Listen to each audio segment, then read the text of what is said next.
എല്ലാവർക്കും നമസ്കാരം. ഇന്ന് നമ്മൾ ഡിസ്കസ് ചെയ്യാൻ പോകുന്നത് ഇൻക്ലൂസീവ് എഡ്യൂക്കേഷനിലെ വളരെ പ്രധാനപ്പെട്ട ഒരു ഭാഗമായിട്ടുള്ള ഫിസിക്കൽ ഇമ്പയർമെന്റിനെ കുറിച്ചാണ്. ഫിസിക്കൽ ഇമ്പയർമെന്റ്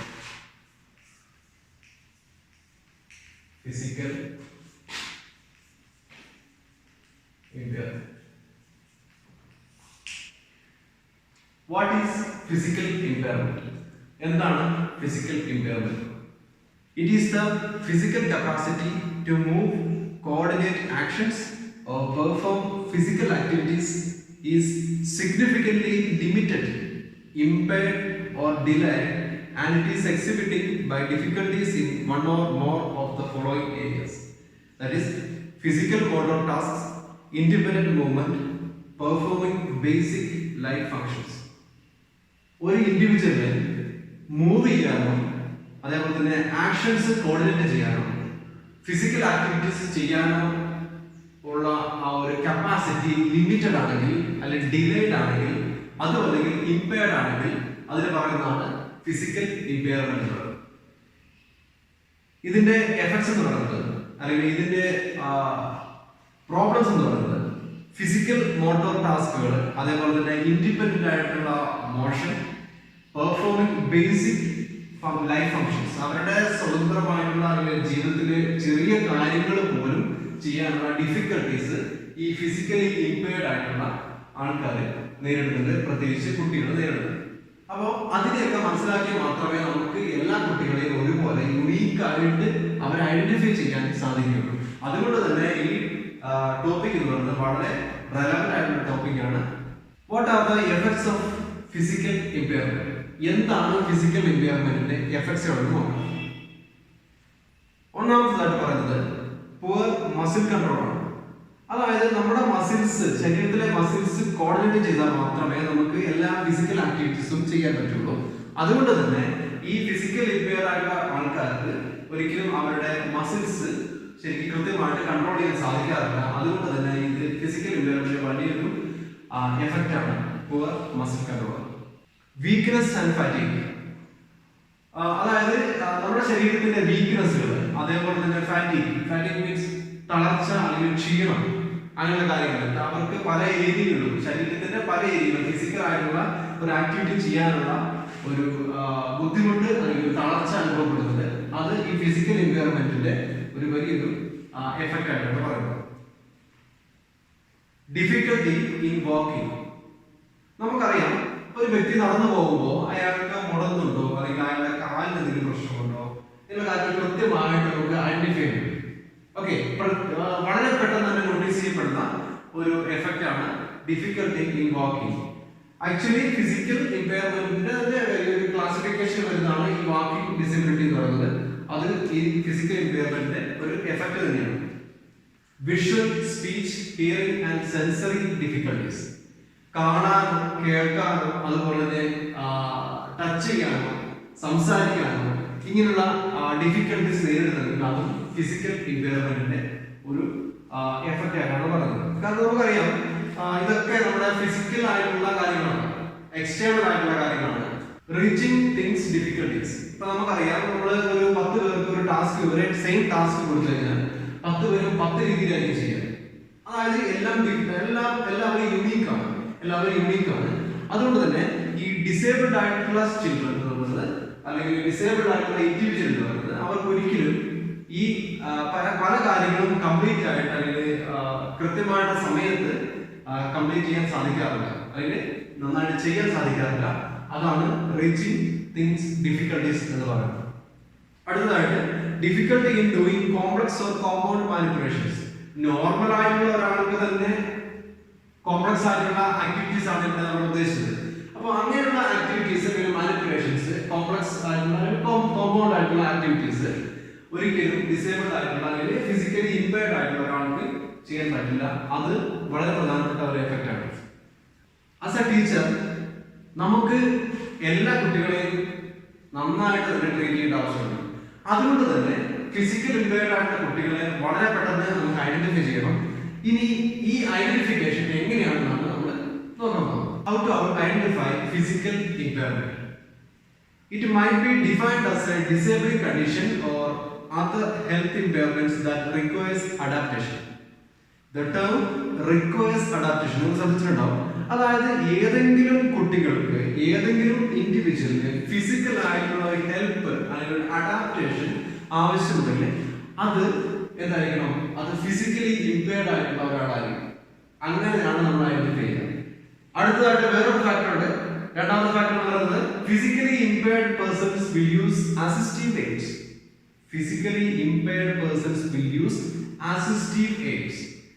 അസിസ്റ്റീവ് എയ്ഡ്സ് എന്ന് നമുക്കറിയാം, അതായത് എന്തെങ്കിലും ഒരു ടാസ്ക് ചെയ്യാൻ വേണ്ടിയിട്ട് ആരെങ്കിലും അല്ലെങ്കിൽ എന്തെങ്കിലും ഒരു ഒബ്ജക്റ്റ് അല്ലെങ്കിൽ ഒരു പേഴ്സൺ ഒരാളെ അസിസ്റ്റ് ചെയ്യുക, സഹായിക്കുക, ഹെൽപ്പ് ചെയ്യുക, അതാണ് അസിസ്റ്റീവ് എയ്ഡ്സ് എന്ന് പറയുന്നത്.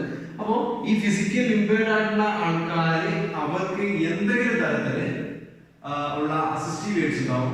ഫിസിക്കലി ഇമ്പയർഡ് ആയിട്ടുള്ള ആൾക്കാർ നോർമൽ ആളുകളുമായിട്ട് മിങ്കിൾ ചെയ്യുന്ന സമയത്ത് അല്ലെങ്കിൽ ഇന്ററാക്ട് ചെയ്യുന്ന സമയത്ത് അവർക്ക് എന്തെങ്കിലും തരത്തിലുള്ള അസിസ്റ്റീവ് എയ്ഡ്സ് ഉണ്ടാവും. ഇപ്പൊ നമ്മുടെ എക്സാമ്പിൾ ആയിട്ട് പറയുകയാണെങ്കിൽ നമ്മുടെ ക്ലാസ്സിൽ ഒരു കുട്ടി കേൾക്കാൻ ബുദ്ധിമുട്ടുള്ള ഒരു കുട്ടിയുടെ വിചാരിക്കുക, അത് നന്നായിട്ട് കേൾക്കാൻ സാധിക്കില്ല. അപ്പൊ അവരുടെ ചെവിയിൽ നമ്മൾ ശ്രദ്ധിച്ചാൽ മനസ്സിലാവും ഒരു ചെറിയ ഇയർപോഡ് ഉണ്ടാവും അല്ലെങ്കിൽ ഹിയറിംഗ് എയ്ഡ് ഉണ്ടാവും. നമ്മൾ ഏറ്റവും കൂടുതൽ നമ്മൾ കണ്ടിട്ടുള്ളതാണ്. അതുപോലെ നമ്മൾ വിഷ്വൽ എയ്ഡ് എന്ന് പറയുന്നത് സ്പെക്സ് ആണ്.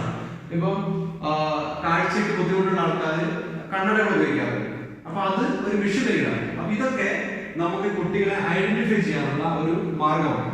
അവരെ നന്നായിട്ട് ട്രീറ്റ് ചെയ്യാൻ വേണ്ടിയിട്ടുള്ള ഒരു മാർഗമായിട്ടാണ് ഈ ഒരു മെത്തേഡ് നമ്മൾ യൂസ് ചെയ്യുന്നത്. അപ്പോ ഈ അസിസ്റ്റീവ് എയ്ഡ്സിനെ കുറിച്ച് നമ്മൾ പറഞ്ഞു. ഇനി എന്താണ് അല്ലെങ്കിൽ ഏതൊക്കെ തരത്തിലുള്ള അസിസ്റ്റീവ് എയ്ഡ്സ് ആണ് നമ്മൾ കാണുന്നത്, നമ്മൾ നോക്കുന്നത്.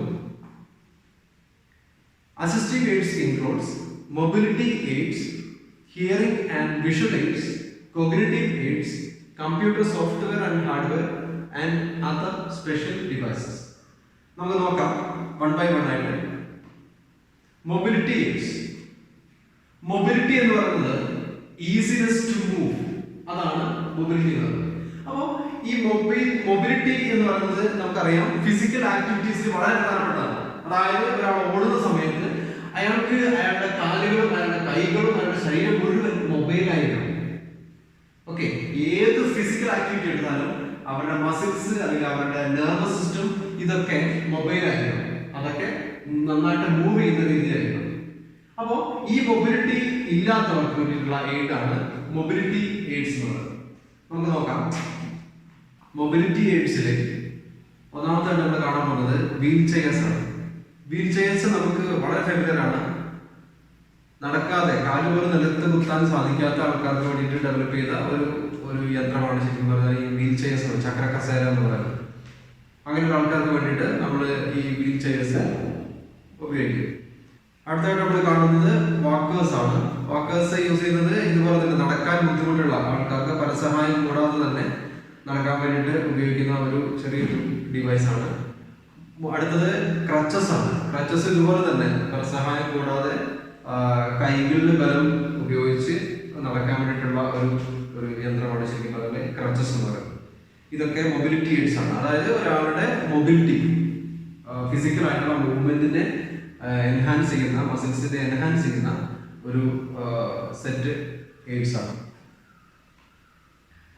Hearing and visual aids. Hearing and visual എയ്ഡ്സിൽ ആദ്യമായിട്ട് നമ്മൾ കാണാൻ പോകുന്നത് ഹിയറിംഗ് എയ്ഡ് ആണ്. ഈ ഒരു ഡിവൈസ് നമുക്ക് എല്ലാവർക്കും ഫെമിലിയർ ആയിട്ടുള്ളതാണ്. കാരണം കേൾക്കാൻ ബുദ്ധിമുട്ടുള്ള ആൾക്കാർ അല്ലെങ്കിൽ ശ്രവണശക്തി കുറഞ്ഞ ആൾക്കാർ ഈ ഒരു ഡിവൈസ് യൂസ് ചെയ്യുന്ന കാണാൻ പറ്റും. അവർ ഇവരുടെ ചെവിയിൽ ഈ ഡിവൈസ് സെറ്റ് ചെയ്യും. അപ്പോൾ പുറത്തുനിന്ന് വരുന്ന സൗണ്ട് ശരിക്കും പറഞ്ഞാൽ നോർമലായിട്ട് അവർക്ക് കേൾക്കാൻ സാധിക്കില്ല. പക്ഷേ ഈ ഒരു ഡിവൈസ് ആ ഒരു ശബ്ദത്തിനെ അതിന്റെ ഇന്റൻസിറ്റി ഇൻക്രീസ് ചെയ്തിട്ട് ഇവരുടെ ചെവികളിലേക്ക് എത്തിക്കുകയും ചെയ്യാം. അങ്ങനെ ഒരു സൗണ്ട് എൻഹാൻസർ ആയിട്ട് ഈ ഹിയറിംഗ് എയ്ഡ് മാറുക ചെയ്യും. അങ്ങനെ കേൾക്കാൻ ബുദ്ധിമുട്ടുള്ളവർക്ക് ഈ ഒരു ഡിവൈസ് വരാതെ ഹെൽപ്പ് ചെയ്യുന്നുണ്ട്. അടുത്തത് വിഷ്വൽ എയ്ഡ്. വിഷ്വൽ എയ്ഡ് നമ്മുടെ സ്പെക്സ് ഒക്കെയാണ് ഉദ്ദേശിക്കുന്നത്. ഇത് നമ്മുടെ കാഴ്ചശക്തി കുറഞ്ഞ ആൾക്കാർ അവരുടെ ആ കാഴ്ചശക്തി കൂട്ടാൻ വേണ്ടിയിട്ട് ഉപയോഗിക്കുന്ന ഒരു ഡിവൈസ് ആണ് വിഷ്വൽ എയ്ഡ്. അടുത്തത് കൊഗ്നിറ്റീവ് ആൻഡ് കമ്പ്യൂട്ടർ എയ്ഡ്സ്. ഇത് രണ്ടും ഒരേ മീനിങ് തന്നെ മനസ്സിലാക്കേണ്ടതാണ്. അതുകൊണ്ടാണ് ഒന്നിച്ച് കൊടുത്തിട്ടുള്ളത്. കോഗ്നിറ്റീവ് എന്ന് പറയുന്നത് ഇലക്ട്രിക്കൽ അല്ലെങ്കിൽ ഇലക്ട്രോണിക്കൽ ആയിട്ട് ഉള്ള നമ്മൾ ഡെവലപ്പ് ചെയ്യുന്ന ഡിവൈസസ് ആണ്. രണ്ടാമത് കമ്പ്യൂട്ടർ എയ്ഡ്സ് എന്ന് പറയുന്നത് കമ്പ്യൂട്ടർ ടെക്നോളജീസ്, കമ്പ്യൂട്ടറിന്റെ സോഫ്റ്റ്വെയറും കമ്പ്യൂട്ടറിന്റെ ഹാർഡ്വെയറും ആൻഡ് ആസ്പെക്ട്സ് യൂസ് ചെയ്തിട്ടുള്ളതാണ് ഈ കമ്പ്യൂട്ടർ എയ്ഡ്സ് കൊണ്ട് ഉദ്ദേശിക്കുന്നത്.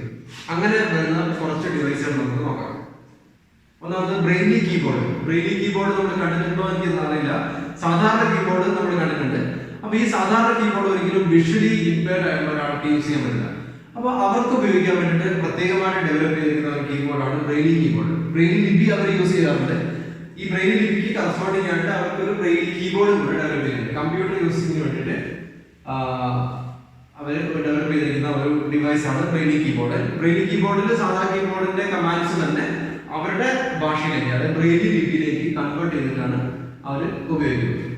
Assistive device for disabled. ചിത്രത്തിൽ കാണുന്ന വ്യക്തിയുടെ ഒരു കൈ ഇല്ല, പകരം അവരുടെ യന്ത്ര കൈയാണ്. റോബോട്ടിക്സ് എന്ന് പറയുന്ന വലിയൊരു ശാസ്ത്രശാഖയുടെ വലിയൊരു അഡ്വാൻറ്റേജ് ആണ്, അല്ലെങ്കിൽ അതിന്റെ ഒരു ബെനഫിറ്റ് ആണ് അദ്ദേഹം ഇവിടെ ഉപയോഗിച്ചിരിക്കുന്നത്. അതായത് നമ്മുടെ ഒളിമ്പിക്സ് നമുക്കറിയാം, കഴിഞ്ഞ ഒളിമ്പിക്സ് നമുക്ക് ഓർമ്മയുണ്ടാവും. അപ്പൊ ആ ഒളിമ്പിക്സിൽ യന്ത്രക്കാൽ വെച്ച് ഓടി ഒരാള് മത്സരിക്കുകയുണ്ടായി. അത് വളരെ പ്രചോദിപ്പിക്കുന്ന രീതിയിലുള്ള ഒരു മുന്നേറ്റമായിരുന്നു. അത് സാധ്യമായത് ശരിക്കും പറഞ്ഞാൽ ഇത്തരത്തിലുള്ള ടെക്നോളജികൾ ഡെവലപ്പ് ചെയ്യുന്നതാണ്. അത് മൊബിലിറ്റി എയ്ഡ്സിനും അതേപോലെ തന്നെ കോഗ്നിറ്റീവ് എയ്ഡ്സിനും ഒരു എക്സാമ്പിൾ തന്നെയാണ്. മോഡേൺ ടെക്നോളജി ഉപയോഗിച്ചിട്ടുള്ള എയ്ഡ്സിനെ കുറിച്ച് പറയുമ്പോൾ ഒരിക്കലും ഒഴിവാക്കാൻ പറ്റാത്ത ഒരു വ്യക്തിയാണ് സ്റ്റീഫൻ ഹോക്കിംഗ് എന്നത്. 1963 അദ്ദേഹത്തിന് മോട്ടോർ ന്യൂറോൺ എന്നുള്ള ഒരു പ്രത്യേക തരത്തിലുള്ള രോഗം ബാധിക്കുന്നത്. അതിന്റെ ഫലമായിട്ട് അദ്ദേഹത്തിന്റെ ശരീരം മുഴുവൻ ഗ്രാജുവലി തളർന്നു പോവുക ചെയ്തു. ഡോക്ടർമാർ വിധി എഴുതിയത് അദ്ദേഹത്തിന്റെ കാലം ഒരു 2-3 വർഷത്തിനുള്ളിൽ അവസാനിക്കുമെന്നായിരുന്നു. പക്ഷേ 55 വർഷം അദ്ദേഹം സർവൈവ് ചെയ്തത് ഈ കമ്പ്യൂട്ടർ എയ്ഡ് കൊണ്ടാണ്. അദ്ദേഹത്തിന്റെ വിൽ പവർ, അതോടൊപ്പം തന്നെ അദ്ദേഹത്തിന്റെ ഈ ഒരു ഡിവൈസ് SGD എന്നാണ് പറയുന്നത്, അതായത് സ്പീച്ച് ജനറേറ്റിംഗ് ഡിവൈസ്.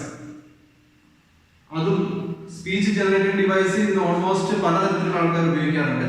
പക്ഷേ ഈ ഒരു പ്രത്യേക ഡിവൈസിൽ അദ്ദേഹത്തിന്റെ ലിപ് മൂവ്മെന്റ്, അദ്ദേഹത്തിന്റെ കണ്ണിന്റെ കൃഷ്ണമണിയുടെ മൂവ്മെന്റ്, ഈ ഒരു മൂവ്മെന്റ് കൊണ്ട് മാത്രം കവിളിന്റെ പേശികളുടെ ചലനം, ഇതൊക്കെ ഉപയോഗിച്ചുകൊണ്ട് തന്നെ അദ്ദേഹത്തിന്റെ speech recognition sound computer assist ചെയ്തിട്ട് റീഡെവലപ്പ് ചെയ്യുന്നത്.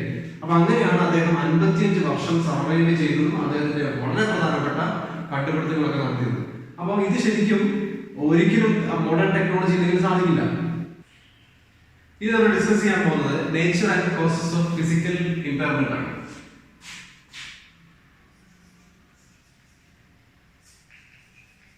Nature and causes of physical impairment. Nature and causes of physical impairment. 2 രീതിയിലാണ് ഫിസിക്കൽ ഇമ്പയർമെന്റ് നമ്മൾ ക്ലാസിഫൈ ചെയ്യുന്നത്. അതിൽ first one neuro muscular impairment. Neuro muscular impairment. അതിൽ സെക്കൻഡ് വൺ skeletal impairment.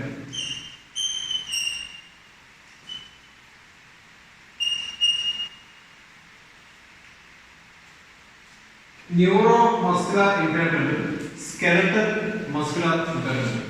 ഈ 2 classification ആണ് physical impairment ഉള്ളത്. ന്യൂറോമസ്കുലർ ഇമ്പയർമെന്റ് എന്ന് പറയുന്നത് it affects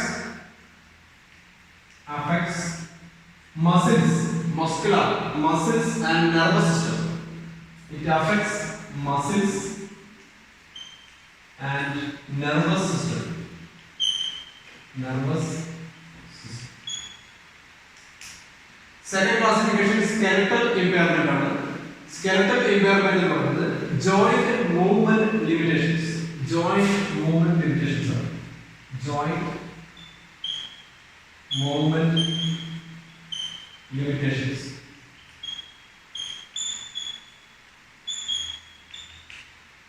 Joint movement limitations. Neuromuscular impairment അതേപോലെ skeletal impairment. Neuromuscular impairment വീണ്ടും മൂന്നായിട്ട് ക്ലാസിഫൈ ചെയ്തിട്ടുണ്ട്. ഒന്ന് paralysis and paralysis. Third one interference with control. അതായത് first one paralysis. Paralysis. Second one paralysis. Paralysis. Third one interference. Interference with control. Yes. First one paralysis ആണ്. ഈ പേര് നമ്മൾ കേട്ടിട്ടുണ്ടാവും. Paralysis എന്ന് പറയുന്നത് നമുക്കറിയാം മസിൽസ് ആൻഡ് നെർവസ് സിസ്റ്റം ആണ് ഇവിടെ അഫക്ട് ചെയ്യപ്പെടുന്നത്. അതായത് മസിൽസിന്റെ കൺട്രോൾ നഷ്ടപ്പെടുന്ന ഒരു അവസ്ഥയാണ് പാരാലിസിസ് എന്ന് പറയുന്നത്. മസിൽസിന്റെ അല്ലെങ്കിൽ നെർവസ് സിസ്റ്റത്തിന്റെ കൺട്രോൾ നഷ്ടപ്പെടുന്ന ഒരു അവസ്ഥയാണ് പാരാലിസിസ് എന്ന് പറയുന്നത്. Lack of control. Lack of control ആണ് പാരാലിസിസ് എന്ന് പറയുന്നത്. അതിന്റെ ഒരു ചിത്രം നമുക്ക് കാണാം. ഈ ചിത്രത്തില് ആ വ്യക്തിയുടെ മുഖം ഒരു വശത്തേക്ക് ബോഡി ഇരിക്കുന്നതായിട്ട് അല്ലെങ്കിൽ ഒരു വശത്തേക്ക് ഡിസ്പ്ലേസ് ഇരിക്കുന്നതായിട്ട് കാണാൻ പറ്റും. ഇത് പാരാലിസിസിന്റെ ഒരു എഫക്റ്റ് ആണ്. അവിടെ നിങ്ങൾ നോക്കിയാൽ മനസ്സിലാവും ആ ഒരു body part face. Body part എന്ന് പറയുന്നത് ഫേസ് ആണ്. ഈ ഫേസിന്റെ ഒരു പാർട്ട് അവിടുത്തെ മസിൽസിന്റെ ഒരു കൺട്രോൾ ഇല്ലായ്മയാണ് അവിടെ കാണാൻ പറ്റുന്നത്. അത് പാരാലിസിസിന്റെ ഒരു എക്സാമ്പിൾ ആണ്. അടുത്തതായിട്ട് നമ്മൾ കാണാൻ പോകുന്നത് പാരാലിസിസ് ആണ്. പാരാലിസിസ് എന്ന് പറയുന്നത് it is a lack of strength. Lack of strength. It is the lack of strength of muscles and nervous system. ഇത് പെയിൻഫുൾ ആയിട്ട് വരാവുന്ന ഒരു സിറ്റുവേഷൻ ആണ് പാരാലിസിസ് എന്ന് പറയുന്നത്. ഇതിന്റെ ഒരു ചിത്രം നമുക്ക് കാണാം. മസിൽസ് നമുക്ക് കൺട്രോൾ ചെയ്യാൻ പറ്റുന്നുണ്ട്, പക്ഷേ അതിന് സ്ട്രെങ്ത് ഇല്ല. മസിൽസ് സ്ട്രെങ്ത് ഇല്ലാത്തൊരവസ്ഥ. ആ കൈകൾ ശ്രദ്ധിച്ചാൽ മനസ്സിലാവും. ആ കൈകൾ ഒരിക്കലും അങ്ങനെ ഇരിക്കില്ല. മീൻസ് അതിന് സ്ട്രെങ്ത് ഇല്ല. അതാണ് അവസ്ഥ. അദ്ദേഹം അത് അങ്ങനെ ഇരിക്കണമെന്ന് വിചാരിച്ചാൽ പോലും അത് അങ്ങനെ സാധിക്കില്ല. അതിന്റെ സ്ട്രെങ്ത് നഷ്ടപ്പെടുന്ന ഒരു അവസ്ഥയാണ് പാരാലിസിസ് എന്ന് പറയുന്നത്. അടുത്തതായിട്ട് നമ്മൾ കാണാൻ പോകുന്നത് ഇന്റർഫറൻസ് വിത്ത് കൺട്രോൾ. നമ്മുടെ ശരീരത്തിലെ മസ്കുലർ ആൻഡ് നെർവസ് സിസ്റ്റം നമ്മുടെ കൺട്രോൾ അല്ലാതെ വരുന്ന ഒരു സിറ്റുവേഷൻ, അതാണ് ഇന്റർഫറൻസ് വിത്ത് കൺട്രോൾ. ഇതിനെ വീണ്ടും മൂന്നായിട്ട് ക്ലാസിഫൈ ചെയ്തിട്ടുണ്ട്. First one spasticity. Second one ataxia, and third one is athetosis. Spasticity, ataxia and athetosis. ഇത് മൂന്നും ഇന്റർഫറൻസ് വിത്ത് കൺട്രോൾ എന്ന് പറയുന്ന ഇമ്പയർമെന്റിന്റെ സബ് പാർട്ടാണ്. മസിൽസ് ടെൻസ്ഡ് അല്ലെങ്കിൽ കോൺട്രാക്റ്റഡ് ആയിട്ടുള്ള സിറ്റുവേഷൻ ആണ് സ്പാസ്റ്റിസിറ്റി എന്ന് പറയുന്നത്. Tensed and contracted muscles. Tensed and contracted muscles ആയിരിക്കുന്ന സിറ്റുവേഷൻ ആണ് സ്പാസ്റ്റിസിറ്റി എന്ന് പറയുന്നത്. അടുത്ത നമ്മൾ കാണാൻ പോകുന്നത് അറ്റാക്സിയ ആണ്. Ataxia is the lack of accuracy of muscular coordination. Ataxia is the lack of accuracy. ഒരു പർട്ടിക്കുലർ ആക്ടിവിറ്റി ചെയ്യുമ്പോൾ, ഒരു ഫിസിക്കൽ ആക്ടിവിറ്റി ചെയ്യുമ്പോൾ ആക്യുറേറ്റ് ആയിട്ട് ചെയ്യാൻ പറ്റില്ല. അതായത് ഒരാൾ ഒരു പൊസിഷൻ നിർത്തുകയാണ്, അയാൾ കൃത്യമായിട്ട് ഒരു പർട്ടിക്കുലർ ഒബ്ജക്റ്റ് അയാൾ എടുക്കാൻ വേണ്ടി പറയാണ്. അപ്പോൾ അദ്ദേഹത്തിന് കൃത്യമായിട്ട് ആ സാധനം മാത്രം എടുക്കാൻ വേണ്ടി സാധിക്കില്ല. അപ്പോൾ കുറെ ഒബ്ജക്റ്റുകൾ കൊടുത്തിട്ട് ഒരു കുട്ടിയോട് ഇന്നൊരു ഒബ്ജക്റ്റ് ചൂസ് ചെയ്യാൻ പറയുമ്പോഴത്തേക്കും ആ കുട്ടിക്ക് അത് പ്രത്യേകിച്ച് എടുക്കാനായിട്ട് സാധിക്കില്ല. നേരിട്ടുള്ള ഫിസിക്കൽ ഇൻഎബിലിറ്റി അല്ല, പക്ഷെ അതിന് ആക്യുറസി ഇല്ലാത്ത സിറ്റുവേഷൻ, അതാണ് അറ്റാക്സിയ എന്ന് പറയുന്നത്. അടുത്തതായിട്ട് നമ്മൾ കാണാൻ പോകുന്നത് അത്തറ്റോസിസ് ആണ്. അത്തറ്റോസിസ് എന്ന് പറഞ്ഞാൽ extra involuntary action of muscles, അതാണ് അത്തറ്റോസിസ് എന്ന് പറയുന്നത്. It is the extra action, extra or involuntary action, involuntary action. മസിൽസിന്റെ ഓറിയന്റേഷൻ നമ്മൾ വിചാരിക്കാതെ അല്ലെങ്കിൽ നമ്മൾ ഒന്നും ചെയ്യാതെ ഒരു ഇനിഷ്യേറ്റീവ് എടുക്കാതെ തന്നെ ആ മസിൽസ് അതിന് ഇഷ്ടമുള്ളതുപോലെ ബിഹേവ് ചെയ്യും. ആ ഒരു സിറ്റുവേഷൻ ആണ് അത്തറ്റോസിസ് എന്ന് പറയുന്നത്. ഇപ്പൊ നമ്മൾ കണ്ടത് ഇന്റർഫറൻസ് വിത്ത് കൺട്രോൾ വരുന്ന ഇമ്പയർമെന്റുകളാണ്. അപ്പൊ ഈ ഇമ്പയർമെന്റിന്റെ എങ്ങനെയാണ് ഇപ്പൊ വ്യത്യാസപ്പെട്ടിരിക്കുന്നത്, അതിന്റെ 3 ചിത്രങ്ങൾ നമുക്ക് കാണാം. ചിത്രത്തിലെ ആദ്യം നമ്മൾ കാണുന്നത് സ്പാസ്റ്റിസിറ്റിയാണ്. ആ സ്പാസ്റ്റിസിറ്റിയുടെ ചിത്രം നോക്കുമ്പോൾ നമുക്ക് മനസ്സിലാവുന്ന ഒരു കാര്യം നടക്കുന്നത്, ആ കൈയിന്റെ വിരലുകൾ, കൈയാണ് കൊടുത്തിരിക്കുന്നത്, ആ കൈയിന്റെ വിരലുകളെല്ലാം പല ഡയറക്ഷനിലേക്ക് കോൺട്രാക്ട് ചെയ്തിരിക്കുന്ന ഒരു സിറ്റുവേഷൻ, അല്ലെങ്കിൽ ടെൻസ്ഡ് ആയിരിക്കുന്ന സിറ്റുവേഷൻ, അതാണ് സ്പാസ്റ്റിസിറ്റി എന്നുള്ളത്. രണ്ടാമതായിട്ട് പറയുന്നത് അറ്റാക്സിയാണ്. അറ്റാക്സിയ നമ്മൾ നോക്കി മനസ്സിലാവും, ആ ഒരു ആള് ഒരു വ്യക്തി അവിടെ നിൽക്കുന്നുണ്ട്, ആ വ്യക്തിയോട് ഒരു പർട്ടിക്കുലർ സ്റ്റേറ്റിലാണ് നിൽക്കാൻ ശ്രമിക്കുകയാണ്, പക്ഷെ അദ്ദേഹത്തിന് അത് സാധിക്കുന്നില്ല. അതായത് ഒരു ആക്യുറസി ഇല്ലാത്ത ഒരു സിറ്റുവേഷൻ, ഇതാണ് അറ്റാക്സിയ എന്ന് പറയുന്നത്. അടുത്തത് അത്തറ്റോസിസ് ആണ്. അത്തറ്റോസിസിൽ നോക്കി മനസ്സിലാവും, ആ ഒരു വ്യക്തി വിരലുകൾ മുഴുവൻ ഒരേ ഡയറക്ഷനിലേക്ക് വെക്കാനാണ്, നിലത്ത് വെക്കാൻ വേണ്ടി ശ്രമിക്കുന്നത്, പക്ഷെ ഒരു വിരൽ മാത്രം ഒരു പർട്ടിക്കുലർ ഡയറക്ഷനിലേക്ക് നിൽക്കുന്നു. അതായത് എന്താണ്, എക്സ്ട്രാ ആക്ഷൻ ആണ്. അദ്ദേഹം വിചാരിക്കുന്നില്ല ആ ഒരു ആക്ഷൻ ചെയ്യണമെന്ന്, പക്ഷെ അത് എക്സ്ട്രാ ആയിട്ട് സംഭവിക്കുന്ന ഒരു ആക്ഷനാണ്. അതുകൊണ്ട് അത് അത്തറ്റോസിസ് എന്ന് പറയുന്നത്. നമ്മൾ ഇത്ര നേരം ഡിസ്കസ് ചെയ്തുകൊണ്ടിരുന്നത് ന്യൂറോ മസ്കുലർ ഇമ്പയർമെന്റ് ആയിരുന്നു. അടുത്തായിട്ട് കാണാൻ പോകുന്നത് സ്കെലറ്റൽ ഇമ്പയർമെന്റ് ആണ്. ഞാൻ ജസ്റ്റ് മെൻഷൻ ചെയ്തായിരുന്നു, it is the joint movement limitations. Skeletal impairment എന്ന് പറയുന്നത് ജോയിന്റ് മൂവ്മെന്റ് ലിമിറ്റേഷൻസ് ആണ്. ഇവിടെ 2 രീതിയിൽ ഈ ജോയിന്റ് മൂവ്മെന്റ് ലിമിറ്റേഷൻസ് വരാം. ഒന്നാമത്തേത് എന്ന് പറയുന്നത്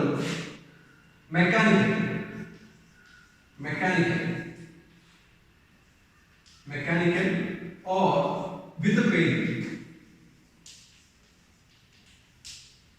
2 രീതിയിൽ സ്കെലറ്റൽ ഇമ്പയർമെന്റ് വരാറുണ്ട്.